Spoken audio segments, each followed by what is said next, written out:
Hello लोगोफोर आरो रायजो राजा नोंथांमोन बयनिसिमबो गाहाम हामलायनाय थाबाय। लोगोसे आं दिनै बे समावहाय मोनसे गोदान भिडिअ लानानै फैबावदों आरो ना नोंथांमोननि गेजेराव सावरायलायनो होननानै। जोंहा दा मा जाखो थार्माल प्रजेक्ट प्लाना बिनि बागै दा जेबो आपडेट गैथ'आ आरो ना, नाथाय बिनि बागै सासे गेदेमाया माखासे बाथ्रा बुंदों, नोंथांमोना नायलांनो हागोन। बेजोंनो लोगोसे आं दिनै आरोबाव बे बाथ्राखौ खनसे लाबोबावदों नोंथांमोननि गेजेरावहाय।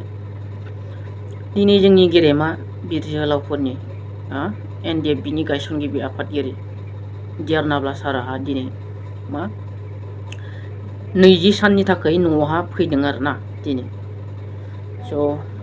गासैबो मिथिखादों, मानो होनब्ला बेखौ गासैबो ससियेल मिडियाआवनो गोबां दिन्थिखादों आरो ना। दिनै गुबुन गुबुन जायगायाव बेयो बेरायथिंदों।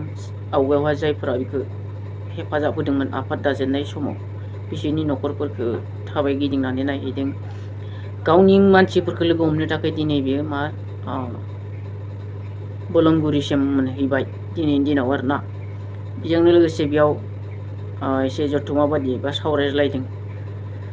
दिनै आं बेखौसो बुंनो सानदों रायजोफोर, दिनैनि दिनाव गोबां NDFB फोर जायफोरा दावहा नांनांबाय ना, दावहा नांनायनि गेजेरजों दिनै गोजोन गोरोबथायाव फैबाय, नाथाय थेवब्लाबो दिनै दियारनाब्ला सारा मा जादों जोबथेसालियाव थानानै गावनि बिबानखौ बाननो गोनां जाबाय थादों। गोबाङानो दिनै उदां अख्राङाव दङ, रंजादों बाजादों आरो मा राजखान्थियाव हाबनानै थाखा फैसा आरजिनो बेबायदि सम खाबुखौ मोननो हादों। नाथाय बैसोर बारग' NDFB फ्रा दिनैनि दिनाव माखासेफ्रा दियारनाब्ला सारखौ मान बावदोंना, लोगो हमदोंना, नोंनोमोन जोंनि बेबायदि राहा लामाखौ दिन्थिग्रोग्रा सासे गोख्रों दैदेनगिरि, नोंनो जोंनि बेफोर बाथ्राखौ साननानै लोगो हमदोंना दिनै बिथांमोना। जों नुनो मोनाखै ना, गबिन्द साराबो लोगो हमाखै, धीरेन बर'आबो लोगो हमाखै, फेरेंगायाबो लोगो हमाखै, सावरायग्रायाबो लोगो हमाखै। दिनै मानो थाखाय बिसोरो दियारनाब्ला सारखौ लोगो हमनो हायाखै? दियारनाब्ला सारनि सायाव बिसोरहा गिनाय बा लाजिनाय दं नामा? जेन जों बे बिथांनि बादि जोङो गोथों लामाखौ जों लानो हायाखै, बेफोरखौ साननानै दिनै बिसोरो लाजिदों नामा? जिहेतु दियारनाब्लानि बादि साननाय गोथार आरो गोथौथि साननाया बिसोरनियाव गैया नामा? बेखायनो दिनै बिसोरो बेखौ मान होनो रोङाखै, जायानोखि बिसोरनि सासे गोख्रों आरो मोजां गोग्गो ना दाग गैयि सासे दैदेनगिरि। दिनै बिथांमोना पलिटिक्सआव हाबनानै, राजखान्थियाव हाबनानै गावनि गेजेराव सोंखारिलायनोल' बेफोरबायदिखौल' रोंदों बिसोरो, नाथाय गावनि बे दुखु सैनांनाय गावसोरनि बे गोख्रों सासे मोजां गोग्गो लिडारखौ दिनै बिसोर मान बावनो थाखाय लोगो हमनो रोंदोंना रोङाखै बे समाव। दिनैनि दिनाव बिसोरो गावसोरनि बेबायदि सासे गोख्रों दैदेनगिरिखौ लोगो हमनो रोङाबा, मान बावनो रोङाबालाय सोर रायजो राजाखौ अननो रोंगोन बिसोर गोथार गोसोजों? आंथ' सिद्दा थोंजों बुङो रायजोफोर, जाय मानसिया पलिटिक्सआव दङ, बे पलिटिक्सआव थानाया 100आव 50% नंखाय बुंनानै रायजोफोरखौ फुस्लायनो गोनां जायो ना। जों दिनै नुबोगासिनो दङ ना, थार्माल प्रजेक्ट प्लाननि सायाव, थार्माल पावार प्रजेक्ट प्लाननि सायावनो दिनै जों नुबोगासिनो। बेखौ लाबोनो थाखाय नारा नाथा नाजागासिनो दङ। गोरोबथानि गेजेरजों मोनबोनाय बै माखासे इउनिभारसिटिफोर, फसंथानफोरखौ दिनै बानायाखै, नाथाय बै गुबुन बाहेरनिफ्राय फैनाय कम्पानिफोरखौसो दिनै गोसो होदों। जोङो सोलोंथाइ बिफानाव जोंनो मोजां खाबु हो, जोंनि लाइमोनफोरनो लागै गेलेनाय बिथिङाव मोजां खाबु हो, स्टेडियामफोर लुना हो। मोनसे ब्लकआव खैथा ब्लक दङ जोंनि डेभेलपमेन्ट ब्लकफोर दङ, बिनि आन्दाराव मोनसे इनडर स्टेडियाम, बक्सिंनि लागै रिं ना, टेनिस, बेडमिन्टन बेफोरबायदि ना, जेसेबां गिदिर गिदिर जायगा नाङाबाबो फिसा फिसा जायगायावनो जानाय बिदि इनडर स्टेडियामफोरखौ बानायनानै हो ना मा बुङो लोगोफोर? जुद' बेफोरबायदि गेलेनो हानाय, रेसलिं गेलेनो हानाय बेफोरबायदिखौ बानायना हो आरो ना हायोबा, अब्ला जोंनि लाइमोनफ्रा जौगागोन गेलेनाय बिथिङाव ना। रायजो राजा नोंथांमोना मा सानो? आं भिडिअखौ गोलाव खालामनो सानाखै आरोना, बेसेयावनो फोजोबनो सानबाय। गेदेमा बिथांमोना मा बुंदों नोंथांमोना खोनासंलांदो आरोना दिनैनि दिनावहाय।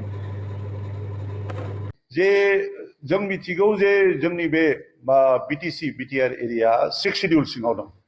आरो बयबो मिथिगौ संबिजिरनि 6 शिडिउलाव थानाय ट्राइबेलफोरनि इन्ट्रेस्ट राइट आरो प्रोटेक्शनखौ दा बेयाव आरो लोगोसे ट्राइबेल बेल्ट एन्ड ब्लक होननाय दंबावो आरो जोंनि मानसिफ्रा बेबायदि हाग्रा जायगायावहाय जुगे जुगे थाबोनाय दङ बै जे माने ट्राइबेल एन्ड आदार फरेस्ट डुवेलार्स एक्ट होननाय दं 2005 नि बे मथेबो जोंहा अनेक प्रोटेक्शन दं आयेनगत भाबैबो जोङो जुदि गोबावनो बाहाय थाबाय थादोंब्ला होमब्ला बेखौ बे मानसिफोरनो मोनसे माने बारा बुरजा नङा बिदिनो 6 हेक्टर ना 4 एकड़ हा बेबायदिनो एलटमेन्ट होनायनि बाथ्रा दङ आरो जोंनि मानसिफ्रा बर' मानसिफ्रा रायजो राजा बाहाय एथ' जुगे जुगे रायजो जाबोनानै दासिमबो गावनि नाम खालामनो हाया नाथाय हरखाबनो जुदि सोङा हुआ अखानायैनो 7 दिन 1 सप्ताह 10 दिननि गेजेरावनो जुदि बेबायदि स्किम लाबोनानै होखारलाबायनो नागिरोब्ला बिनि जे माने डिसप्लेस जानाय मानसिफोरखौ जे फज'फिननांगौ बे मानसिफ्रा डेफिनेटलि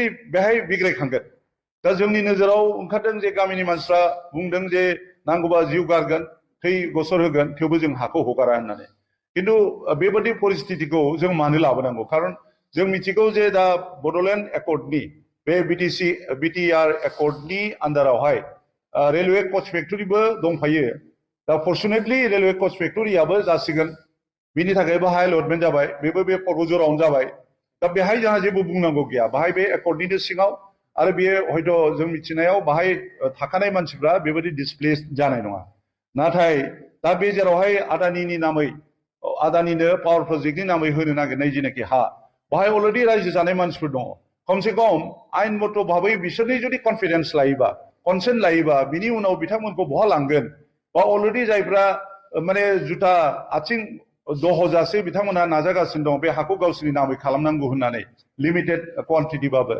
बे खामानिखौ मावाबालानो गेजेराव हरखाबनो जुदि बिदि खालामोबा बेथ' बिराद दुखु गोनां बाथ्रा बियो ओंखायनो जों सानो जे रायजो राजाफ्रा जेनाखि सेन्टिमेन्ट लानानै बेखौ बुंदों जे जों बे हाखौ हगारा थैथांब्लाबो होननाय बाथ्राखौ आसलते जोंनि बिटिसि सरकारा मानोना बिटिसि सरकारा बेखौ रिभिउ खालामनाया मोजां आरो बेबायदि हाथ' मेला दस्रा जायगायावबो दङ प्रजेक्टखौ जोंनो नांगौ दा मोनसे प्रश्नआ बेनो जे जों दि बिटिआर बिटिसि बिएसि बायदिसिना एकर्ड खालामबोगासिनो दं जों गावनो आसलते क्लियार जानांगौ एक्चुअलि जोंनो मा नांगौ जोंनो बेबायदि तथाकथित बिकास लाबोनो ना जोंनि मानसिफोरखौ जोङो मोजाङैनो सान्थियैनो थांनानै थानो होनो दा जुदि नोङो बे नामैनो एकर्डनि नामैनो सोरनिबा माबानि स्किमनि नामै गावनि हाखौ जुदि बेबायदि हगारबाय थायोब्ला जेराव जोंनि मानसिफ्रानो हा गैयैनि हाहाकार जानानै दं होमब्लाथ' जों जायनि थाखाय बाहाय एथ' माने गोख्रों माने जुजिनानै जे जों बेखौ मोनबाय होमबा मानसिफोरनि कनफिडेन्सआथ' बायलांगोन ना फोथायनाया जों बेखौ जाजानो लुगैया ओंखायनो बेखौबो जाहाथे बिटिसि सरकारा मानोना बिटिसि सरकारा बेखौ एसे रिभिउ खालामनानै नायो आरो बै जे रायजोफोर दङ रायजोफोरनि सेन्टिमेन्टखौ जाहाथे बिसार खालामो बे जोंनि खावलायनाय आरो बेबादिनो लायोबासो जों सानो जे जोंनि गेजेराव जों सान्थि बांसिन लाबोनो